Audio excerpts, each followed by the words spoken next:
वही नरक प्राप्त होता है जो धनवान व्यक्ति को कंजूसाई करने पर प्राप्त होता है। मतलब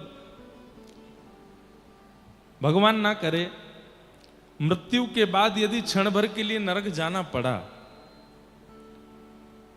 तो नरक भी अनेक प्रकार के हैं। उसमें वह नरक की प्राप्ति हुई जहां कंजूस कोई आया। अब कंजूस को आप जानते थे कि ये हमारे नगर का सबसे बड़ा कंजूस, ये जिस नरक में है उसमें मैं क्यों आया, मैंने तो कोई कंजूसी नहीं की। तब यमराज जी आपको बोलेंगे कि आपने धन की कंजूसी नहीं की, लेकिन कंठ होते हुए, हाथ होते हुए, पैर होते हुए, कान होते हुए, योग्यताएं होते हुए, बुद्धि होते हुए, मन होते हुए, सर्वांगीण योग्यताएं होते हुए भी भगवत भजन में उसको नहीं लगाया। इसलिए कंजूसाई के रूप में आप यहां आए हो। इसलिए जब भगवान नाम उच्चारण किया जाए तो पूरे वेग के साथ जय जगन्नाथ, हाँ, ऐसे। अब ये हम रोज नहीं बताएंगे, आपको ध्यान रखना है। परमानंद की बात है। हमारे प्राणनाथ, प्राण प्रिय श्री महाप्रभु जगन्नाथ, हम कहीं ना कहीं से इनके पास आने का बहाना ढूंढते ही रहते हैं, और कोई हमारा बहाना नहीं होता। बस यही बहाना ढूंढते हैं कि कैसे भी महाप्रभु जगन्नाथ जी की सन्निधि प्राप्त हो।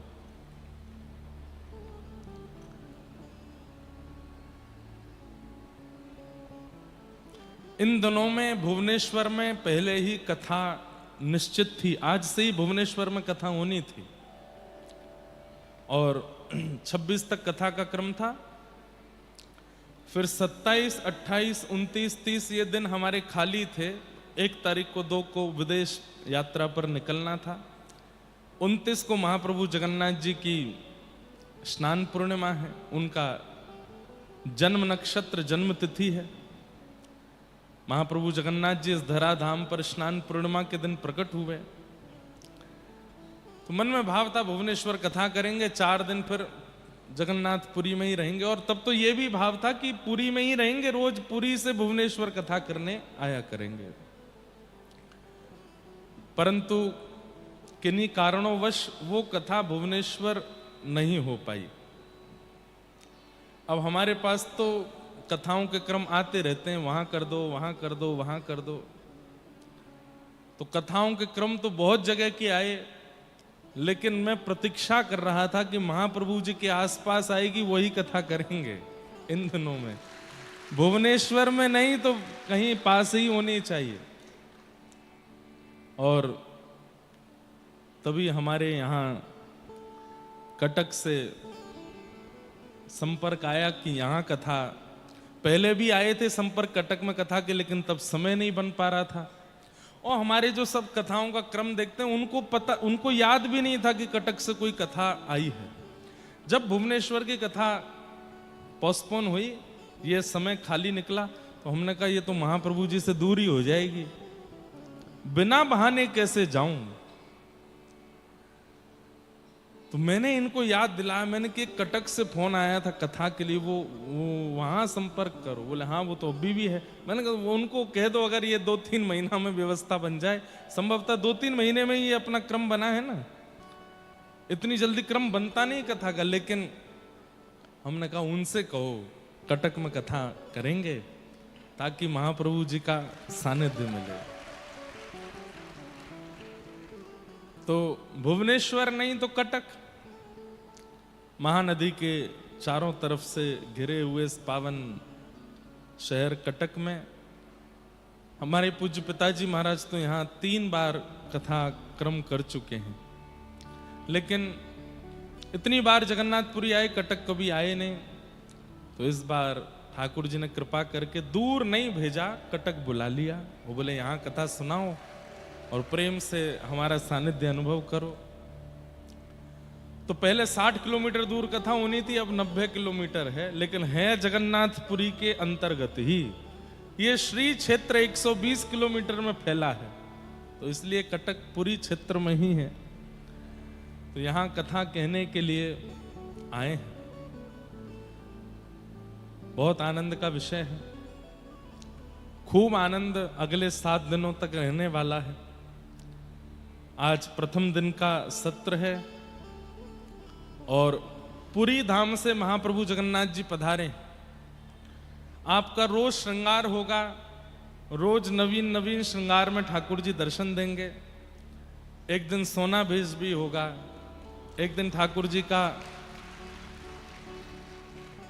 बड़ श्रृंगार, अभी तो बड़ श्रृंगार में ही है, हाँ?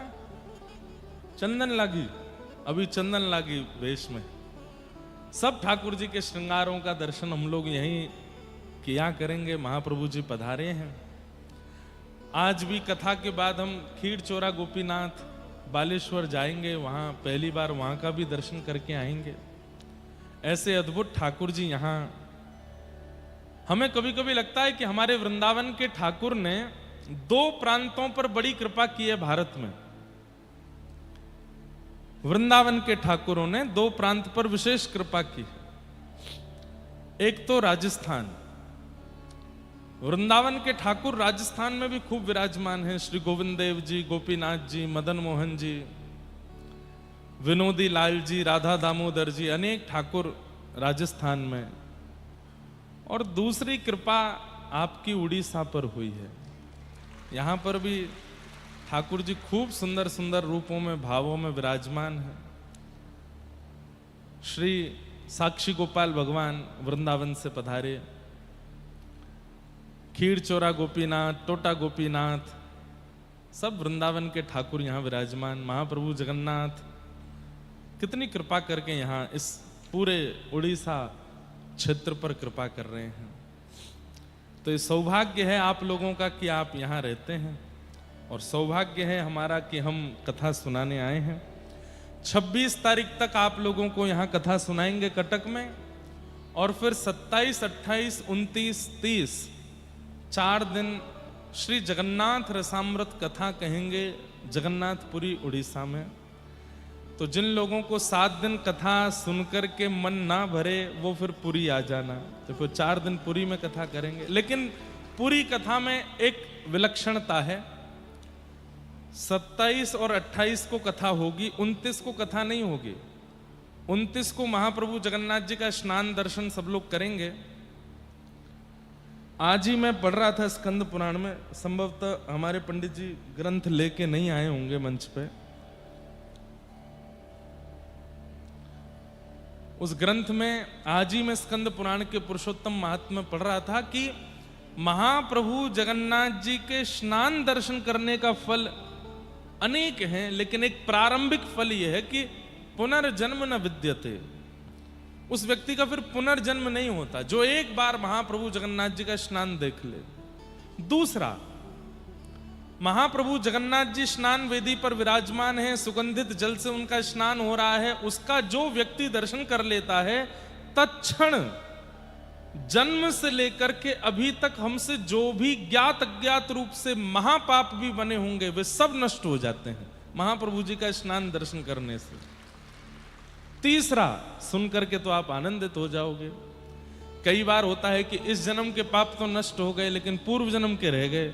तो कहते हैं हम आज तक पृथ्वी पर जितने भी जन्म लेकर के आए हैं, जिस भी योनि में आए हैं, और उसमें हमसे जो भी पाप बना है, महाप्रभु जगन्नाथ जी का स्नान दर्शन करने से, और कदापि यदि वो स्नान जल प्राप्त हो जाए तो उसका आचमन करने से, सेवन करने से, इस जन्म नहीं अनेक जन्मार्जित जितने भी हमारे पाप हैं वो सब नष्ट हो जाते हैं। इसलिए इससे वंचित नहीं रहना है। मैं तो पहली बार स्नान दर्शन करने आया हूं, आप लोग तो यहीं रहते हैं, तो इस बार आप लोग भी मत चूकिएगा। 27, 28 2 दिन कथा करेंगे, स्कंद पुराण के पुरुषोत्तम महात्म्य पर ही कथा करेंगे, और जो वहां के भक्तों के चरित्र उस पर लीला कहेंगे। 29 तारीख को सुबह से महाप्रभु जगन्नाथ जी का स्नान दर्शन करेंगे। उसके बाद एक समय हम सबको बता देंगे, उस समय तक सब लोग फिर कथा पंडाल में आ जाएंगे पुरी में 29 तारीख को। फिर हमारे श्री राधा गिरधरलाल वृंदावन से पधारेंगे, उनका स्नान दर्शन होगा। उनका भी स्नान पूर्णिमा उत्सव इस बार जगन्नाथपुरी में मनेगा। तो श्री ठाकुर जी का, लाल जी का भी स्नान उत्सव होगा। उसका आनंद लेंगे और फिर हम लोग सब समुद्र स्नान करेंगे, वहीं कीर्तन करेंगे, वहीं आनंद करेंगे। उस दिन कथा नहीं होगी, केवल स्नान, दर्शन और कीर्तन। और फिर 30 तारीख को फिर कथा होगी। सुबह के सत्र में कथा करके फिर सब लोग अपने अपने स्थान को प्रस्थान। तो कथा 3 ही दिन है, लेकिन उत्सव 4 दिन का है। एक दिन केवल स्नान दर्शनादि। तो ये जगन्नाथपुरी का क्रम है। लेकिन आप लोग ये मत सोचिएगा कि 27 से ही उत्सव होने हैं, तो फिर कटक में क्या होगा। कटक में जो होगा वो सरप्राइज है। यहाँ पर भी खूब आनंद होंगे, उत्सव होंगे। कुछ ना कुछ योजना बना करके थोड़ा थोड़ा हम आनंद करते रहेंगे। महाप्रभु जगन्नाथ जी के दिव्य दर्शन हम सब लोग करते रहेंगे। ऐसी सब भावना होगी। महाप्रभु जी का दिव्य रूप इस वक्त आप देख रहे हैं कि एक पर्वत खंड के अंदर विराजमान यहां मंच ऐसा बनाया है। इस पर भी एक सुंदर कथा है। कथा तो संपूर्ण हम अभी ग्रंथों से ले रहे हैं। हमने सुना है कि उड़ीसा के भी कई वैष्णवों को यह कथा नहीं पता है। एक समय ऐसा आया था, मैं थोड़ा संकेत करूं, पूरी कथा कल सुनाऊंगा। एक समय ऐसा आया था कि 144 वर्ष तक महाप्रभु जगन्नाथ जी के दर्शन भी नहीं हुए थे और महाप्रभु जगन्नाथ जी की सेवा भी नहीं हुई थी। कई आक्रांताओं से बचाने के लिए तत्कालीन राजा ने महाप्रभु जगन्नाथ जी को भूमि के अंदर विराजमान किया था। एक गुफा के अंदर विराजमान किया था। 144 वर्ष बाद फिर उस क्षेत्र में एक राजा का आगमन हुआ। उन्होंने ठाकुर जी को ढूंढा और पुनः भूमि से प्रकट किया। तो गुफा के अंदर जो महाप्रभु जी का दर्शन था, वही मंच यहां बनाया गया है। तो ये दर्शन है। कथा श्लोक सहित और भाव सहित जो भी है वो कल के प्रसंग में मैं सुनाऊंगा। कौन से राजा थे, क्या क्या उनके नाम थे, वो सब निकाला है। कौन से क्षेत्र में है, सब कुछ उसका भाव रखा है। परंतु ये अद्भुत दर्शन है। आज भी वो गुफाएं वहां विराजमान है जहां महाप्रभु जी विराजे।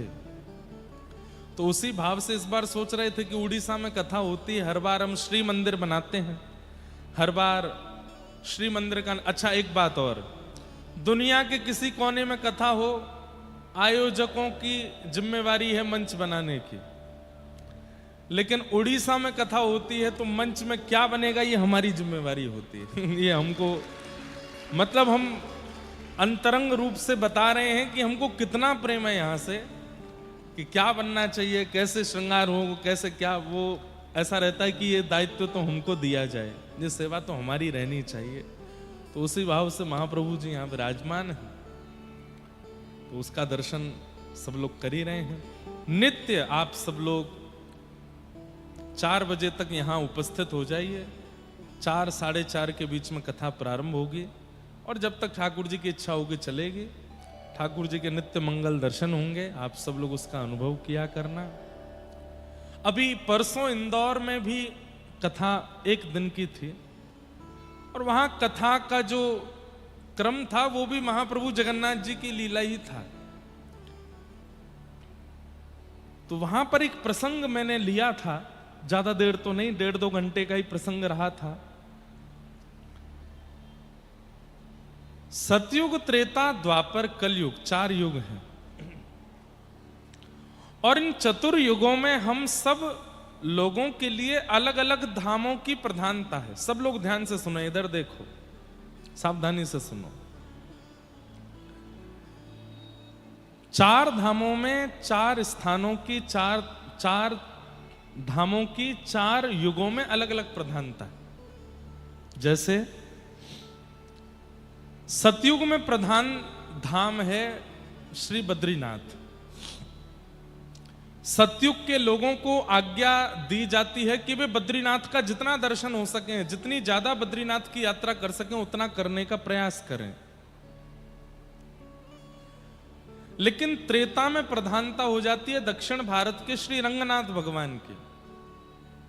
शैवों के लिए रामेश्वरम, वैष्णवों के लिए रंगनाथ। त्रेता के लोगों के लिए प्रधान धाम कौन सा है? रामेश्वरम और श्री रंगनाथ दक्षिण में। द्वापर का प्रधान धाम द्वारिका।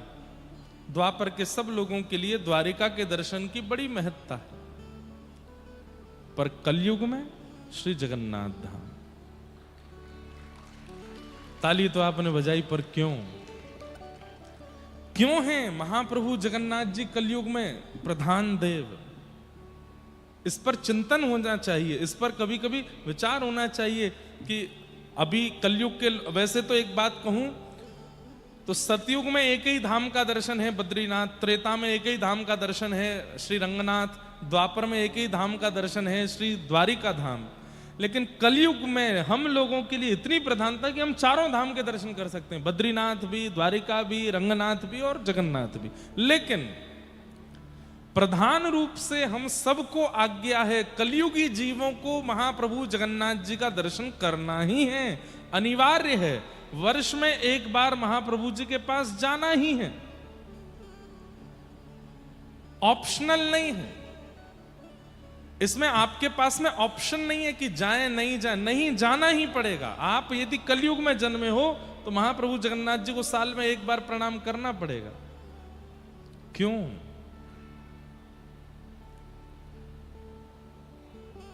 हम कलयुगी जीव हैं। कलयुग में प्रत्येक दिन पाप बढ़ रहे हैं, प्रत्येक क्षण हमसे भी कोई ना कोई पाप बनता है, और यदि हम उन पापों में सदा रत रहेंगे तो अपना उद्धार कभी नहीं कर पाएंगे। चाहे हम कितना भी नियम कर लें, जप कर लें, तप कर लें, कितना भी ज्ञान अर्जन कर लें, कलिकाल इतना प्रचंड है तब भी हमको पापगामी बना के ही मानेगा और कोई उपाय नहीं है। तब कहें क्या करें? कलयुग के जीव अपना उद्धार कैसे करेंगे? तब महाप्रभु जगन्नाथ जी प्रकट हुए और प्रकट होकर के कहा, मेरा दर्शन करेंगे, मेरी स्नान वेदी का दर्शन करेंगे, मेरी चंदन यात्रा का दर्शन करेंगे, मेरे नौका विहार का दर्शन करेंगे, मेरी रथ यात्रा का दर्शन करेंगे, और मेरा दर्शन भी यदि कर लेंगे, किसी बिना उत्सव में भी महाप्रभु जगन्नाथ जी का भी दर्शन यदि कर लेते हैं तो उसी क्षण हमारे पाप नष्ट होने प्रारंभ हो जाते हैं। हम जितनी देर महाप्रभु जी के सन्मुख रहते हैं, जितनी देर श्री क्षेत्र के अंदर रहते हैं, उतनी देर पाप नष्ट होते रहते हैं हमारे। इसलिए कलिकाल में हम लोगों के लिए जगन्नाथपुरी जाना अति अनिवार्य है, पर एक कंडीशन अप्लाई होती है। क्या? जगन्नाथपुरी जाना है, महाप्रभु जी का दर्शन करना है, लेकिन महाप्रभु जी को देखने के बाद में पूर्ण समर्पण करते हुए ठाकुर जी को वचन देना है कि नाथ, अब तक जो हुआ उन सबको आप नष्ट कर ही रहे हैं अपने दर्शन से, पर मैं वचन देता हूं कि अब दोबारा वह गलतियां नहीं होंगी जो मैंने पूर्व में की हैं। अब वह पाप मुझसे दोबारा नहीं बनेंगे। मैं प्रयास करूंगा कि मैं पुनः उन सब क्रियाओं को ना करूं जो मैंने पूर्व में की हैं। बस आप कृपा करके ये नम रक्ष जगन्नाथ, मेरी रक्षा करो। और आप ठाकुर जी को जैसे वचन दे देते हो कि पुनः नहीं करूंगा, ठाकुर जी तुरंत आपके समस्त पापों को नाश कर देते हैं। दो लोग हैं जो हमारा पूरा लेखा जोखा रखते हैं, हमारे पूरे जीवन की डायरी दो लोगों के पास में है, चित्रकेतु और यमराज। इनके पास सब लिखा है, हमने कब कहां क्या किया। हम भूल जाते हैं, पर नरक जाते समय वे सब हमको याद कराते हैं। तुम जब 18 वर्ष के थे तब तुमने ऐसा किया, जब तुम 19 वर्ष के थे तुमने ऐसा किया, 20 वर्ष की अवस्था में कॉलेज में तुमने ये किया था, अपने मित्र के साथ तुम ऐसा व्यवहार कर चुके हो, अपने परिवार के दूर के संबंधियों के साथ तुमने इतना गलत काम किया, इसके साथ कपट, इसके साथ छल। व्यक्ति खून के आंसू रोने लगता है कि मैं तो भूल ही गया था मैंने ये सब किया है, लेकिन उन्हें सब पता रहता है। लेकिन जैसे ही व्यक्ति जीवित अवस्था में महाप्रभु जगन्नाथ जी को प्रणाम करते हुए और वचन देता है कि पुनः नहीं करूंगा, महाप्रभु जगन्नाथ उसी समय चित्रगुप्त और यमराज जी को आज्ञा करते हैं, इसके जीवन में इसने जितने भी पाप कर्म किए सबको तुरंत नष्ट करो, इसको परम पवित्र बना दो। क्यों? वचन दे रहा है कि अब नहीं करेगा। सतयुग में यह संभव नहीं है। सतयुग में ठाकुर जी के दर्शन करने के बाद में भी प्रायश्चित विधान है। त्रेता में भी ठाकुर जी के दर्शन करने के बाद नियम है कि ऐसा करोगे तो ही पाप मुक्त होगे। द्वापर में भी आपको कुछ कुछ करना पड़ेगा, लेकिन कलयुग में केवल महाप्रभु जी के दर्शन कर लो, महाप्रसाद सेवन कर लो और ठाकुर जी को वचन दे दो कि अब नहीं करेंगे। उसी समय ठाकुर जी मुक्त कर देते। लेकिन महाप्रभु जगन्नाथ जी को वचन देने के बाद भी, दर्शन करने के बाद भी पुनश्च उन्हीं पापों को जो व्यक्ति दोहराता है उसके साथ क्या होता है? एक तो 84 लाख योनियों में रजिस्ट्रेशन सब जगह हो जाता है, जाना ही पड़ेगा, और कितने हजार वर्षों के लिए नरक की प्राप्ति होती है उसका कोई आंकड़ा नहीं। और तीसरा, ठाकुर जी रूठ जाते हैं, महाप्रभु जी नजर फेर लेते हैं, फिर कभी उस व्यक्ति को देखते नहीं जो वचन देने के बाद भी पाप करे। इसलिए कलिकाल में महाप्रभु जगन्नाथ इतने दयालु देव हैं, इतने कृपालु देव हैं कि समस्त पापों को नष्ट करने के लिए बैठे हैं। लेकिन बस हम इतनी सावधानी रखें कि वचन देने के बाद पुनश्च वह पाप कर्म करें ना, और कम से कम ज्ञात रूप में ना करें, जानबूझ के ना करें। अज्ञात में हो जाए तो कोई बात नहीं, ठाकुर जी क्षमा करते हैं, पर ज्ञात रूप में ना करें। क्यों? शास्त्रों में वर्णन है कि जब कलिकाल बढ़ेगा, जब कलयुग प्रचंड होता चला जाएगा तो क्या क्या होगा। सबसे पहला, भारत की समस्त देव नदियां सूख जाएंगी। यमुना जी सूख जाएंगी, गंगा जी सूख जाएंगी, कावेरी सूख जाएंगी, सरजू जी सूख जाएंगी, सब अंतर ध्यान हो जाएंगी, और लगभग होना प्रारंभ हो चुका है। सारी देव नदियां सूख रही हैं। उद्गम से लेकर के संगम स्थली तक जब देव नदियों का कोई प्रारूप भी ना मिले, समझ जाओ प्रचंड कलिकाल आ गया है। सब लोग ध्यान से सुनो। दूसरा,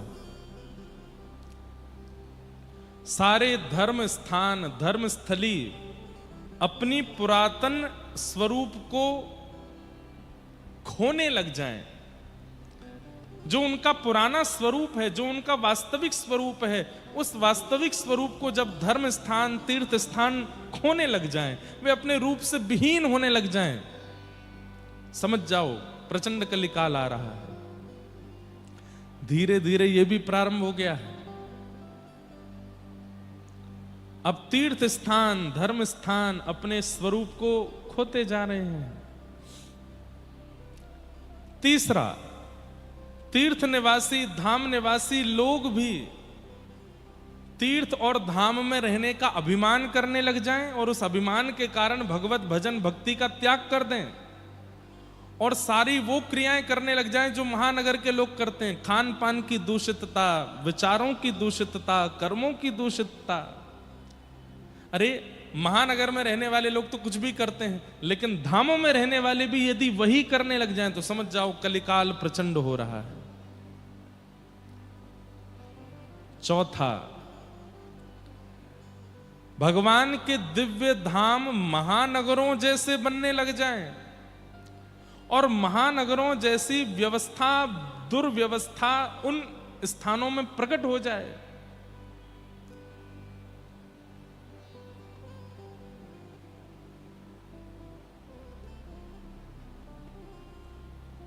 मांस मदिरा का भोजन और कलयुग को प्रचंड करने वाले जितने भी दूषित स्थान हैं, ये धामों में प्रकट होने लग जाएं, समझ जाओ कि अब प्रचंड कलिकाल आ रहा है। और अंतिम स्थिति बताते हैं, जितनी भी देव मूर्तियां हैं भारत में, जितने भी धाम हैं, जितने भी तीर्थ हैं, वहां विराजमान जो देव स्थान हैं, वो देव मूर्तियां हैं, उनसे देवत्व निकल जाएगा, वे केवल पाषाण रह जाएंगे। उनके सामने कुछ भी गलत करने में व्यक्ति को लज्जा नहीं आएगी। क्यों? उसे ये विश्वास हो चुका होगा कि ये केवल पाषाण है, ये भगवान नहीं है। तीर्थ स्थान देवस्थानों में विराजमान देव मूर्तियां अपने देवत्व का त्याग कर देंगी जब प्रचंड कलिकाल आएगा। लेकिन प्रचंड कलिकाल का वर्णन करते हुए अंत में कहते हैं, इतना घनघोर कलिकाल आने के बाद भी जगन्नाथपुरी में विराजमान महाप्रभु जगन्नाथ अपने रूप से विहीन कभी नहीं होंगे, वो सदा अपने रूप में रहेंगे। वे अपने देवत्व का त्याग कभी नहीं करेंगे। देवता आकर के प्रार्थना करेंगे कि हे महाप्रभु जी, अब ये कलिकाल प्रचंड हो गया है, ये कलयुग के जीव अब दर्शन देने योग्य नहीं है, नाथ अब चलिए यहां से। उस समय भी महाप्रभु जगन्नाथ कहेंगे कि कलयुग के अंतिम क्षण तक मैं यहीं विराजा रहूंगा और जो मेरे सामने आएगा उसका उद्धार करता रहूंगा, नहीं जाएंगे। ऐसे महाप्रभु जगन्नाथ। अच्छा, एक बात, महाप्रभु जगन्नाथ जी ये उद्धार के देवता नहीं हैं, ये संहार के देवता नहीं हैं। इनकी फैली भुजाएं बताती हैं कि ये स्वीकार के देवता हैं, ये स्वीकार करते हैं। जैसे भी हैं हम, लेकिन इसका अभिमान नहीं करना है या इसका गलत प्रयोग नहीं करना है कि हम जैसे भी हैं महाप्रभु जी तो स्वीकार कर ही लेंगे। वे तो कर ही लेंगे, ये उनकी दयालुता है, ये उनकी कृपालुता है। लेकिन हमको समझना है कि कम से कम इतने योग्य तो बने कि उनके आलिंगन के अधिकारी बने। हम चाहे जैसे हों, वे स्वीकार तो करेंगे, वे हमको नष्ट नहीं कर सकते। इसलिए महाप्रभु जगन्नाथ जी की चतुर्धा मूर्ति है। यहां बलभद्र जी, बीच में सुभद्रा जी, इधर जगन्नाथ जी और भीतर सुदर्शन जी। मैं कहा करता हूं कि सुदर्शन जी तो आयुध हैं और श्री सुदर्शन जी सदैव नुकीले रहते हैं। सुदर्शन जी को देख करके भयभीत होते हैं, लेकिन जगन्नाथपुरी के सुदर्शन जी को देख के भय नहीं लगेगा। क्यों? नुकीले नहीं है, दंड के रूप में है, खड़े हैं केवल। क्यों? महाप्रभु जगन्नाथ जी ने आज्ञा दी है, इस कलिकाल में उद्धार नहीं करना है, स्वीकार करना है। चाहे जैसे भी पापी हों, उन्हें स्वीकार करना है। वे तो स्वीकार करने के लिए खड़े हैं, भुजा पसार करके खड़े हैं, पर हम उनके स्वीकार के अधिकारी बने, ये हमारी योग्यता होनी चाहिए। पिता संपूर्ण संपत्ति अपने पुत्र को देने वाला है, लेकिन पुत्र को चाहिए कि संपत्ति का अधिकारी पात्र तो बनूं मैं, नहीं तो पिता की संपत्ति का नाश कर दूंगा।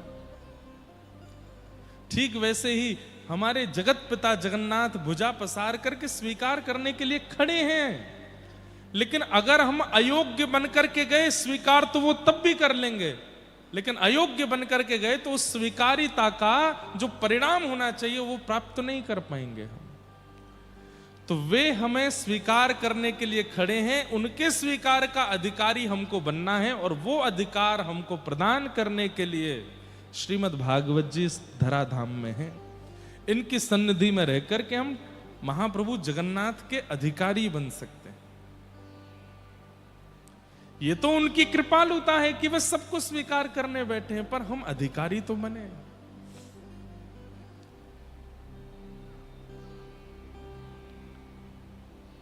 अच्छा हूं या बुरा हूं, जैसा भी हूं तुम्हारा,